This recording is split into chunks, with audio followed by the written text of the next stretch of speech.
अस्सलाम वालेकुम दोस्तों, तुम देख रहे हो बंजारे चैनल पे। ਅਸੀਂ ਤਾਹਰ ਜੱਟ ਸੁਫਿਆਨ ਜੱਟ ਅਸਲ ਜੱਟ ਉਸਮਾਨ ਜੱਟ इतना फंस के बैठे हैं ਅਸੀਂ ਕੀ ਰਸੀਏ ਤੁਹਾਨੂੰ ओ बड़ी मुश्किल से बैठे हैं। ये ਆ देखिए ਤੂੰ ਫੀਲ ही नहीं ਹੁੰਦੇ ਆ आपको बोला ना आगे आ जाओ। आगे बैठना ਨਾ ਅੱਗੇ ਆ ਜਾ, ਇੱਥੇ ਮਨ ਜਾਣਦੇ ਆ ਅਸੀਂ ਜਾਣਦੇ ਆ जनाब। ਅੱਜ ਲੋਕ ਸ਼ੇਰ। ਮਹਿਮਾਨਾਂ ਨੂੰ ਬਿਰਿਆਨੀ ਖਵਾਉਂਦੇ, ਇਹ ਮਹਿਮਾਨ ਖਵਾਉਣਗੇ ਅੱਜ ਬਿਰਿਆਨੀ। लोग खिलाते हैं, आज मेहमान खिलाने जा रहे हैं और रेड बुल भी पीने जा रहे हैं। ਹਾਂ ये चलो ਆਹ ਦੱਸਿਆ ਸੀ ਅੱਡੇ ਚੌਕ ਤੇ ਚੱਲੇ ਆ। ਕਹਿੰਦਾ ਚਲੋ ਠੀਕ ਹੈ। ਉਹ ਮੈਂ ਖੇਡਣ ਡਿਆ ਸੀ, ਕਹਿੰਦਾ ਚਲੋ अस्सलाम वालेकुम। RED red BULL bull red bull.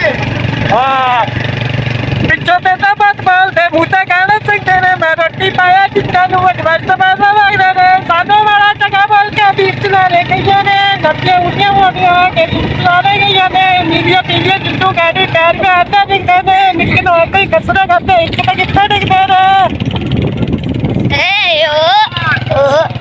ओ तेरी ओए ओए पीछे बैठ जाओ। तो पीछे ही बैठा हूँ। यार मैं फंसा पे तो प्यार ने बिरयानी खा ली नहीं है, थोड़ी सी इसको रेड बुल का शौक है।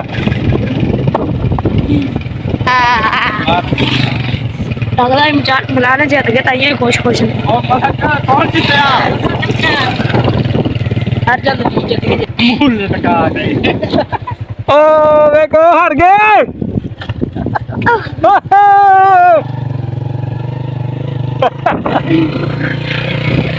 ओ हार गए मैच, दोनों मैच ही दोवें उन्होंने 100 ਉਹਨਾਂ ਨੂੰ ਨਾ ਲੈ ਚੱਲੀਏ 16 18 काटे खड़ नहीं ਮਿੱਠੂ ਕੇ ਮੋਟਰਸਾਈਕਲ ਤੇ। ओ चल चल भाई ਉਹਨਾਂ ਕੋ ਬੈਠਾ ਪਾਪਾ ਮੈਨੂੰ ਪੈਸੇ ਹੀ ਨਾ ਹੋਣ नहीं है ਪੈਸੇ ਦੇਣੇ ਆ, ਮੇਲੇ ਨੂੰ ਨਹੀਂ ਦੇਣੇ। ਉਹ ਨਹੀਂ ਉਹਨੇ ਤਾਂ ਜੇ ਮੈਂ ਘਰੋਂ ਜਾ ਕੇ ਦੇਣੇ ਆ ਜਾ ਫੋਨ ਕਰਦਾ। लो जी बिरयानी खाना सी आया है इतने तो बिरयानी होगी फिनिश। तो आप क्या करते हैं?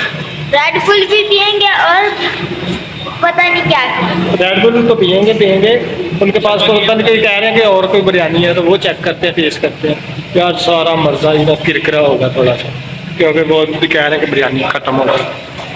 अभी देखते हैं कि क्या खिलाते हैं। चल उसकी आवाज देखे कैसी है कि वो एक बड़ा प्यारा सा बच्चा है, इधर एक अजीब सी आवाज निकाल दो यार, निकालना कैसे कैसे नहीं एक दफा निकाल उधर का मुंह कर दो। ओ यार कितना मजा आ रहा है, ब्लॉग बन जाएगा हमारा। ये कैसा पापा कर दो यार, कर दो। ये कैमरा हो गया बंद, ठीक है ना? अब करो।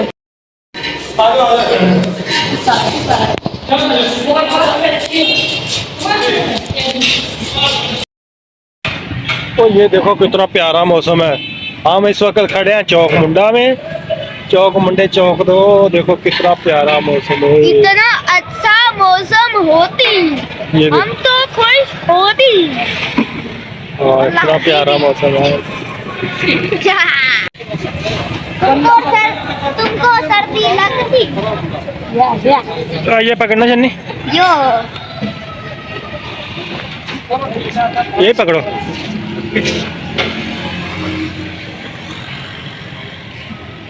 तुमको ये हेलमेट पूरा आती? चौक मुंडे का मौसम बड़ा प्यारा है। वो देखती मौसम भी हाँ खुश है और मैं खुश मनुष्य और घर वास्ते नहीं लाए जी बिरयानी। वो ऊपर देखती चील होती। बिरयानी तो है नहीं वो ऊपर देखती चील होती। बिरयानी ऊपर लाए ना 3 प्लेटा ले जाने 3 प्लेट पर देंदे थोड़ी जी पे डब्बा 150 का देना। डब्बा 150 का। तो जी आप घर वास्ते भी पैक करावांगे ते आ सी आज दा छोटा जिहा ब्लॉग साडा वीर ते पसंद आया कि नाल जा दो। अल्लाह हाफिज़, बाय बाय बाय बाय करो। Bye bye ta-ta see you कर नहीं हाँ भाई अल्लाह हाफिज़ बाय।